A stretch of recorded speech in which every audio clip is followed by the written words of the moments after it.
Puasa itu seperempatnya dari iman. Jadi kalau kamu tidak puasa, berkurang keimananmu. Apa keistimewaan puasa? Berikut penjelasan dari Dr. Fahrudin Faiz. Selamat menonton, semoga bermanfaat. Puasa itu seperempatnya iman. Jadi kalau kalian tidak puasa, kehilangan imanmu seperempat. Besar loh seperempat itu. Kenapa disimpulkan seperempat? Karena ada hadis yang bilang as-shaumu nisfus sobri. Puasa itu setengah dari sabar. Dan hadis yang lain bilang as-sobru nisful iman. Sabar itu setengahnya iman. Jadi sabar, puasa, iman itu tidak bisa dipisah. Kalau kita tidak sabar, kita kehilangan iman kita setengah. Ya silahkan dihitung hari ini kalian termasuk sabar apa enggak. Saudaramu, tetanggamu, sahabat-sahabatmu di WA, di YouTube, di Twitter, siapa yang tidak sabaran, siapa yang yang ngamuan, maka dia kehilangan setengah dari imannya. Imannya tinggal setengah. Itu kalau tidak puasa juga sudah nggak sabar, nggak puasa, imannya tinggal seperempat. Jadi as-shaumu nisfus sobri, as-sobru nisful iman. Puasa itu setengahnya sabar, dan sabar itu setengahnya iman. Orang beriman harusnya sabar. Dan di antara jalan untuk menemukan sabar itu puasa. Tidak cuma puasa lahir, tapi juga puasa batin. Sabar itu kan puasa batin. Kamu dicederai orang, dicaci maki orang, didolimi orang, sabar. Itu kan puasa. Kalau kamu bales bisa. Kalau sekedar misuh kamu bisa lebih canggih. Cuma kan tidak usah lah. Itu kan puasa namanya. Kalau puasa lahir kan, kalau mau kamu bisa minum banyak tapi tidak minum. Kalau mau kamu bisa makan tapi nggak makan. Kalau puasa batin kan juga begitu. Kalau mau, kalau sekedar kamu dimaki orang, kalau sekedar maki-maki, bisa 3 kali lipat lebih dahsyat daripada dia. Cuma enggak. Itu kan sabar. Jadi seorang beriman, dia cirinya antara lain sabar. Dan orang bisa sabar itu adalah orang yang mau puasa. Orang yang tidak siap puasa biasanya tidak bisa sabar. Orang tidak puasa itu apa? Yos, pokoknya apa yang ada di hatinya diucapkan begitu saja. Apa yang diinginkan diraih begitu saja, tanpa mempertimbangkan positif negatifnya. Sabar itu kan bisa sabar dari dan juga sabar untuk. Sabar dari itu atas yang menimpa dirimu. Kalau sabar untuk itu, ketika kalian melakukan sesuatu, kalau sabar untuk itu dalam agama namanya istiqomah. Tiap hari tak coba sholat duha, itu sabar untuk. Istiqomah terus sholat duha, sabar dijalani terus. Itu namanya sabar untuk melakukan sesuatu. Ada juga sabar dari, atas yang menimpa, atas yang kita alami, kita sabar. Orang harus punya kualitas sabar ini, tapi harus cerdas membedakan kapan menggunakan sabar dari dan kapan menggunakan sabar untuk. Berjuang itu bukan berarti tidak sabar, tapi sabar untuk. Biar aja Pak, IP saya 2, saya sabar aja. Bukan itu. Kalau IP-mu 2, sabarlah untuk belajar biar IP-mu 3 ke atas. Gitu loh. Kalau kamu lagi bokek, ya sabarlah untuk berusaha biar kamu dapat uang, kan itu. Awas keliru menerapkannya. Selama ini kamu kan pukul rata. Sabar itu berarti apa yang terjadi biar dapat jalan. Rumusnya bukan itu. Jadi sabar itu bisa dari sesuatu dan untuk sesuatu.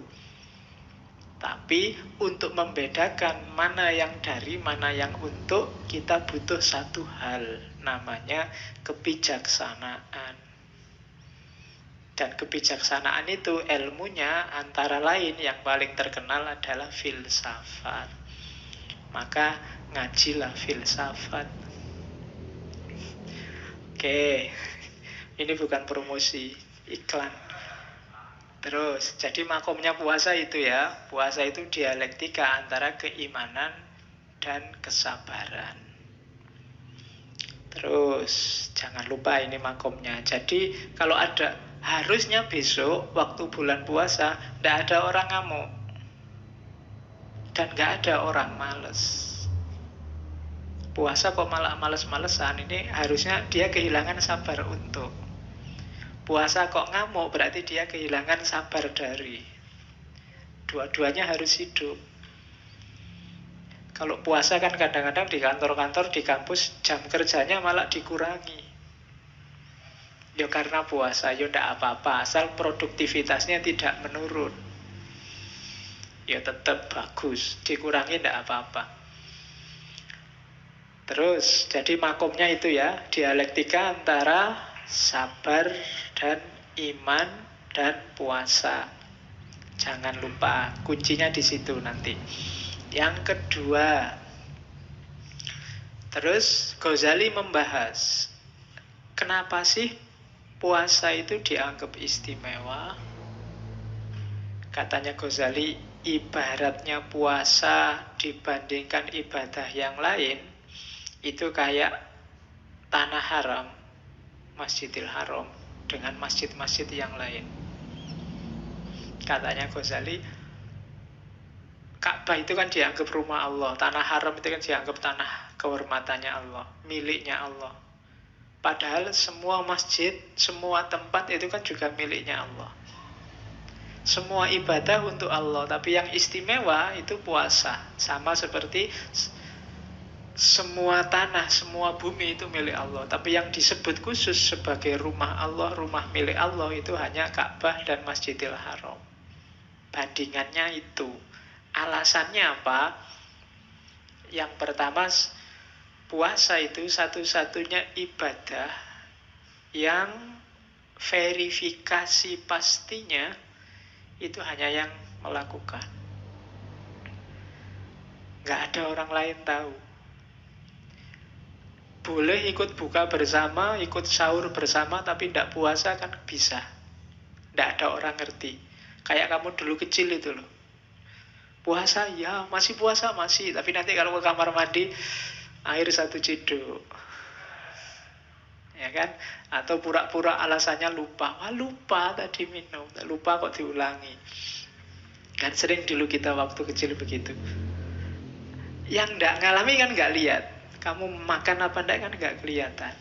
Jadi satu-satunya ibadah yang hanya kamu dan Allah yang tahu. Itu yang bikin puasa istimewa. Ibadah yang sifatnya subjektif. Orang tidak bisa menilai. Mulutmu kering, bau nafasmu tidak enak, itu kan tidak jaminan kamu puasa. Wong kamu tidak puasa aja sudah tidak enak. Itu juga bisa trik. Ya kan, kamu makan pete juga baunya tidak enak. Mulut kering, kalau kamu pas sariawan juga mulutmu kering. Tidak bisa. Pagi sampai siang tidak makan apa-apa, tidak akan ada orang tahu. Kecuali dirimu sendiri. Katanya puasa tapi warung-warung penuh misalnya. Itu kan terus, loh itu. Jadi, meskipun di warung ada tutupnya, tapi kan kakinya kelihatan. Wah, kakinya masih banyak. Nanti pulang ke rumah puasa. Tapi sebenarnya enggak. Jadi hanya kita yang tahu. Itu yang bikin puasa istimewa. Kalau sholat kan orang bisa lihat. Kalau sedekah orang bisa ngerti, bisa ngitung. Haji apalagi. Sebelum berangkat aja orang sak kecamatan diundang. Mesti ngerti. Tapi kalau puasa enggak. Kamu deklarasi, saya niat puasa di masjid. Besok enggak puasa, enggak ada orang tahu. Itu istimewanya puasa. Jadi hanya yang bersangkutan dan Allah yang ngerti. Nah, itu puasa. Makanya dia istimewa. Yang kedua, katanya Ghazali, puasa adalah ibadah yang terang-terangan nantang setan. Terang-terangan menyisihkan nafsu, keduniaan, hasrat-hasrat jasmaniah yang dangkal. Yang terang-terangan begitu puasa. Kemarin kalau sholat kan implisit semua. Sholat itu tanha anil fasya wal mungkar, batinnya, implisit, tidak kelihatan.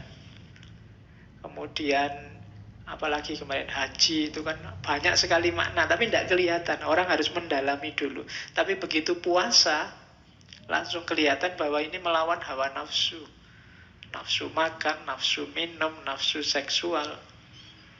Dilawan semua. Itu kan ibadah yang terang-terangan melawan nafsu, itu puasa. Makanya ada hadis Nabi, wahai anak-anak muda yang sudah mampu, nikahlah. Man istata'a minkumul ba'ah falyatazawwaj. Nikahlah, jangan jomblo terus, tidak ada untungnya dan nggak ada enaknya. Terus ya, wa in lam yastati, kalau kamu tidak mampu, puasa. Jadi kalau nggak mampu puasalah, fa alaihi bisaum. Meskipun kalau dulu zaman saya di SMA sering dipelesetkan, fa alaihi bisobun. Kalau nggak mampu ganti sabun, bukan itu. Dengan puasa, bukan dengan sabun. Cuma puasa yang beneran ya. Nanti ada cirinya puasa yang beneran menurut Ghazali. Kalau cuma puasa menahan lapar dan haus, itu masih belum bisa jadi benteng untuk yang belum mampu kawin. Karena kalau hanya puasa lahiriah, susah jadi benteng. Kadang-kadang puasa nafsumu tambah besar. Karena ya puasa sih ya, tapi internetannya terus, buka HP terus, kadang-kadang ngomongnya saru-saru, kadang lihat gambar apa, lihat video apa. Videonya video ceramah, cuma karena yang ceramah bunyai, pikiranmu kemana-mana. Wah, bunyai itu. Bisa begitu kan? Jadi puasa yang benar nanti diajari oleh Ghazali. Karena puasa adalah ibadah yang secara terang-terangan nantang setan. Setan dalam dirimu sendiri khususnya, hawa nafsu. Setannya yang asli katanya dibelenggu. Cuma kan setan itu kan tidak berdaya kalau nggak kompatibel sama dimensi rohanimu. Cuma selama ini kamu tidak pernah mikir kompatibilitas itu. Jadi setan selalu cocok sama dirimu. Waktu puasa setan tidak cocok. Jadi analoginya maka dibelenggu. Dibelenggu itu bukan kok terus malaikat datang setannya dirantai. Terus kamu di mana ya kira-kira dibelenggunya, bukan itu. Tapi setan otomatis terbelenggu. Kenapa? Harusnya jiwanya orang puasa itu tidak nyambung sama situasi setan dan kesetanan. Cuma hati-hati kalau habis maghrib nafsumu kumat lagi, kesetanan lagi, ya kompatibel lagi, setan bisa masuk. Jadi kalau waktu siang, oh enggak kita puasa, nanti aja habis maghrib misalnya gitu. Nanti ditawari pacarnya, mas jalan-jalan lu, jangan sekarang puasa. Nanti habis maghrib kita ke mall bareng, ayo podo wae. Habis maghrib kompatibel lagi dirimu sama setannya, nyambung lagi. Jadi diinget-inget itu state-nya puasa, wilayahnya orang puasa. Jadi melenyapkan dimensi setan dalam dirimu. Saya lupa ada baca riwayat dulu, saya lupa di kitab apa ya, katanya zaman Nabi itu puasa itu hampir 22 jam. 22 jam itu berarti sahur, terus buka waktu maghrib sampai isya. Setelah isya puasa lagi.